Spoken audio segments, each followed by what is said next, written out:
जय माता दी मित्रों, 12 साल बाद बृहस्पति का राशि परिवर्तन होने जा रहा है। यानी कि कुछ खास घटना इस अप्रैल के महीने में होने जा रही है। 22 अप्रैल को जो बृहस्पति हैं वो कहीं ना कहीं मीन राशि से निकल के मेष राशि में प्रवेश करने वाले हैं और 22 अप्रैल 2023 से लेकर और 8 अप्रैल 2024 तक वो मेष राशि के अंदर रहेंगे और मित्रों छत्र योग बनाएंगे और 7 राशियों के जो अला बला परेशानियां चल रही है उसमें उनको कुछ ना कुछ निजात प्राप्त होगा। इस कार्यक्रम में डिटेल में मित्रों इस कार्यक्रम में चर्चा करेंगे। आप इस कार्यक्रम को पूरी अच्छी तरह से समझ लेना। सबसे पहले हम ये जानते हैं कि गुरु किन चीज़ों का कारक होता है, ये जानना बहुत जरूरी है। देखिए, नव ग्रहों के अंदर सूर्य, चंद्रमा, मंगल, बुध, शुक्र, शनि, राहु, केतु, ये 9 ग्रह होते हैं ज्योतिष के अंदर। इसके अंदर मित्रों सबसे ज़्यादा जो इम्पोर्टेंट ग्रह है जिसका गोचर शुभ रहता है अधिकतर, वो है बृहस्पति। बृहस्पति ज्ञान का कारक होता है, शिक्षा का कारक होता है, संतान का कारक, धर्म का कारक, धन वृद्धि का कारक, पद प्रमोशन का कारक, आत्म शांति का कारक बृहस्पति होता है।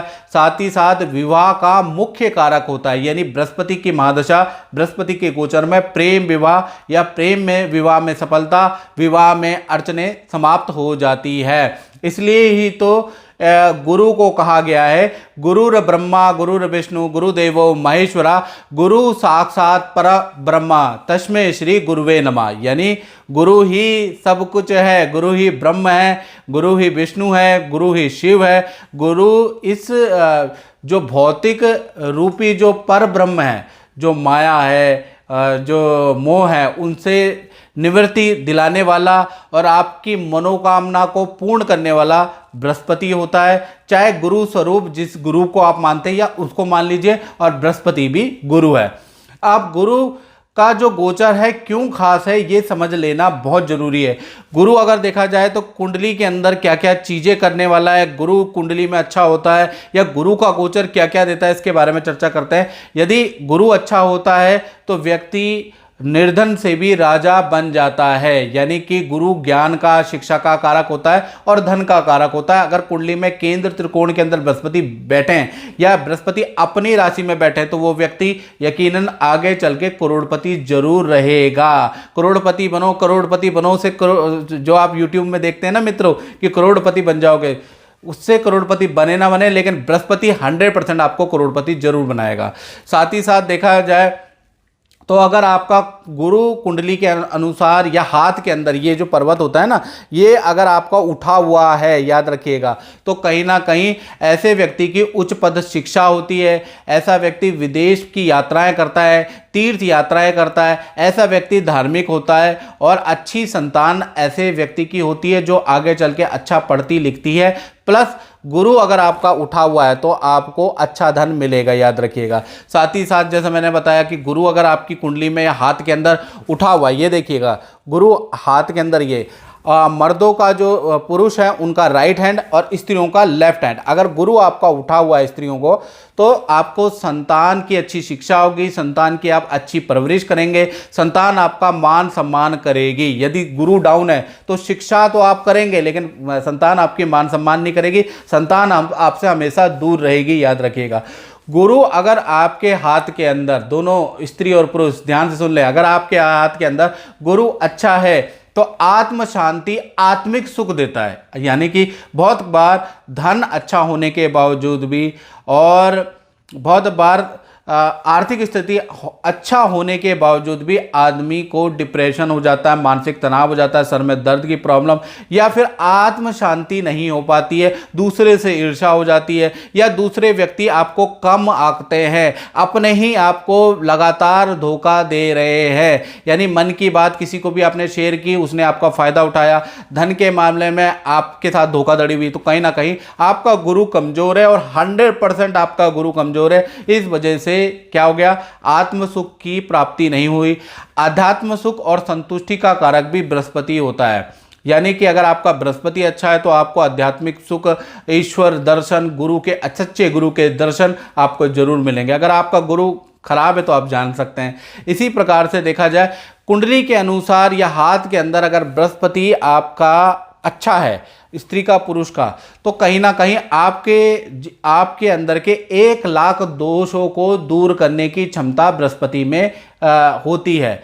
अब क्या हो रहा है, 22 अप्रैल 2023 से गुरु मीन राशि यानी अपनी राशि से निकलकर मेष राशि में आ रहे। मेष राशि में भी इनका परिवर्तन बहुत ज़्यादा लाभकारी है, क्योंकि ये भा चक्र की पहली राशि है और पहली राशि में अगर बृहस्पति आ जाएगा तो 12 साल का साइकिल चक्र देखा जाएगा कि 12 साल आपके कैसे जाने वाले हैं, क्योंकि पहला सर्कल आपका अच्छा होना चाहिए, याद रखिएगा 12-12 साल का ये सर्कल है। तो कहीं ना कहीं देखा जाए तो 22 अप्रैल 2023 से गुरु मेष राशि में जा रहे और देखा जाए तो 30 अक्टूबर 2023 से तक क्या होगा कि गुरु मेष राशि में जाएंगे, वहां पर राहु महाराज पहले से ही विद्यमान है, तो गुरु और राहु की युति बनेगी, गुरु चंडाल दोष बनेगा और ये 30 अक्टूबर तक रहने वाली है। अब उसका क्या प्रभाव रहेगा, गुरु चंडाल जब बन जाता है तो उसका क्या प्रभाव रहेगा और राशि पर क्या प्रभाव पड़ेगा, बड़ी डिटेल में चर्चा करेंगे। कार्यक्रम पूरा देखिएगा, नहीं तो फिर इफ एंड बट और यूट्यूब चैनल आप देख लेते हैं करोड़पति अरबपति बनाने वाले, फिर आप यहां कमेंट में लिखते हैं ऐसा कुछ नहीं हुआ। मेरा कार्यक्रम शास्त्र सम्मत होगा, श्लोक के साथ में, मंत्रों के साथ में आपको मैं बताऊंगा, पूरी रिसर्च लेके आऊंगा कि बृहस्पति आपको कैसा रिजल्ट देने वाला है। तो देखा जाए तो 30 अक्टूबर तक हर राशि को अच्छा या बुरा रिजल्ट मिलेगा, उसके बाद उसको अच्छा या बुरा रिजल्ट मिलेगा, यानी कि 30 अक्टूबर तक अच्छा बुरा रिजल्ट मिलेगा। साथ ही साथ देखा जाए तो गुरु जब मेष राशि में जाएंगे तो 4 सितंबर से लेकर और 30 दिसंबर तक वक्री पोजीशन में भी रहेंगे, यानी उल्टे भी चलेंगे 4 सितंबर से और 30 दिसंबर 2022 तक। अब भृगु नाड़ी ज्योतिष के अनुसार, याद रखिएगा किसका रेफरेंस दे रहा हूं, पाराशर का नहीं देख रहा, बहुत से ज्योतिषाचार्य कहते हैं ये लिखा नहीं है, पहले ये देख तो लो कि मैं कौन से शास्त्र की से बात कर रहा हूं। भृगु नाड़ी ज्योतिष के अनुसार 12 राशियों पे कैसा फल रहेगा, इसके बारे में अब हम डिटेल में चर्चा कर लेते हैं। अब बात करते हैं कर्क राशि की। तो कर्क राशि के लिए देखा जाए तो ये जो बृहस्पति का राशि परिवर्तन हो रहा है, कर्क राशि वाले ध्यान से सुने, तो ये आपके 10वें भाव में हो रहा है, ये आप देख रहे हैं। तो शास्त्र में कुछ लिखा है, शास्त्र में लिखा है 10वें गोचरे जीवा धन धान्य कार्य वृद्धि दायका, यानी कि जब भी 10वें भाव के अंदर आपकी राशि से बृहस्पति गोचर करता है तो धन धान्य में वृद्धि, दुगनी 3 गुनी वृद्धि कर देता है, कार्य में वृद्धि कर देता है, तो ऐसी स्थिति मिलती है। लेकिन क्या होगा, इसमें एक थोड़ा सा क्लाइमैक्स है मित्रों। 22 अप्रैल के पास जैसे आप देख रहे हैं, 22 अप्रैल के बाद बृहस्पति 10वें भाव में जरूर आ रहे हैं, लेकिन राहु के साथ में आ रहे हैं, तो थोड़ा 30 अक्टूबर तक कमजोर रहने वाले बृहस्पति, इसलिए कर्क राशि वालों को 70% अच्छा फल प्राप्त होगा और गुरु और राहु की युति से कहीं ना कहीं 30% बुरा फल भी प्राप्त होगा और उसके बाद 100% अच्छा फल प्राप्त होगा।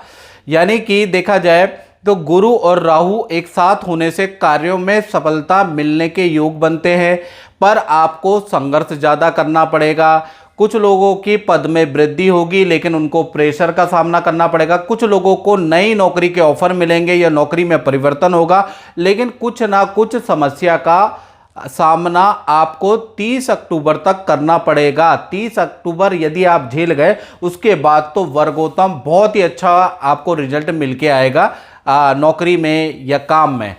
साथ ही साथ देखा जाए तो 10वें भाव में जो ये बृहस्पति बैठे हैं, ये पिता या आपको 30 अक्टूबर 2023 तक या तो आपके फादर को या आपको डिप्रेशन, शुगर या पेट की समस्या दे सकता है, तो इसके लिए आप सचेत रहें। साथ ही साथ देखा जाए तो 10वें में जो ये जो बृहस्पति बैठा है, धन में वृद्धि करेगा, रुका हुआ धन आपका मिल जाएगा या सरकारी रुका हुआ काम आपका बन सकता है। कोर्ट केस चल रहा है, कोर्ट में कोई आपने चीज़ें डाली है, उसका फैसला नहीं आ रहा, तो कहीं ना कहीं वो भी बनने की उम्मीद नज़र आ रही है। टेंडर आपको मिल सकता है, लेकिन आपको एक्स्ट्रा खर्चा करना पड़ेगा, यानी पैसे से ही उसका आपको सफलता मिलेगी या केस आगे बढ़ सकता है। याद रखिएगा खर्चा आपका लगेगा। अब गुरु की 3 दृष्टियां होती हैं, पहली 5वीं, दूसरी 7वीं, तीसरी 9वीं। तो आप देख रहे हैं दृष्टि 5वीं दृष्टि आपके धन भाव पे है, यानी पूरा साल खर्चा जरूर आपका लग रहा है लेकिन पूरा साल धन में वृद्धि बृहस्पति के कारण होगी। बृहस्पति का ऐसा आशीर्वाद कर्क राशि वालों को पड़ेगा कि उनका एक्स्ट्रा इनकम का योग बनता है या धन कमाने के कोई सोर्स में वृद्धि हो जाएगी। तो कहीं ना कहीं बृहस्पति का आपको आशीर्वाद मिल रहा है। सातवीं दृष्टि देखा जाए तो चतुर्थ भाव में पड़ रही है, आप देख रहे हैं ना, सातवीं दृष्टि चतुर्थ भाव में पड़ रही है। तो प्रॉपर्टी से संबंधित या तो प्रॉपर्टी खरीदेंगे या फ्लैट खरीदेंगे या रेनोवेशन कराएंगे, ऐसा योग नजर आ रहा है, पहला चीज। दूसरा चीज, परिवार के अंदर विवाह संतान से संबंधित रुका हुआ काम शुभ होगा। तो कुल मिला के सातवीं दृष्टि भी लाभकारी है। अब नौवीं दृष्टि की बात करें तो बृहस्पति की जो नौवीं दृष्टि है आपके रोग भाव पे पड़ रही है। ये दृष्टि ज़्यादा अच्छी नहीं है, आपको डिप्रेशन हो सकता है, थायराइड की समस्या हो सकती है, बीपी की समस्या आपकी बढ़ सकती है। यानी बृहस्पति की ये दृष्टि बहुत शुभकारी नहीं है। एक और बात बता दूं, सितंबर से लेकर और दिसंबर 2023 तक गुरुदेव वक्री हो जाएंगे, यानी उल्टे चल जाएंगे। ऐसे में व्यापार और करियर में कर्क राशि को जबरदस्त लाभ मिलेगा। यानी सितंबर से दिसंबर भी आपके लिए बहुत लाभकारी है। तो कुल मिलाकर देखा जाए तो 70% बृहस्पति कर्क राशि वालों के लिए लाभकारी रहेगा। तो मित्रों, इस कार्यक्रम में बस इतना ही। मुझे दीजिए इजाजत। जय माता दी।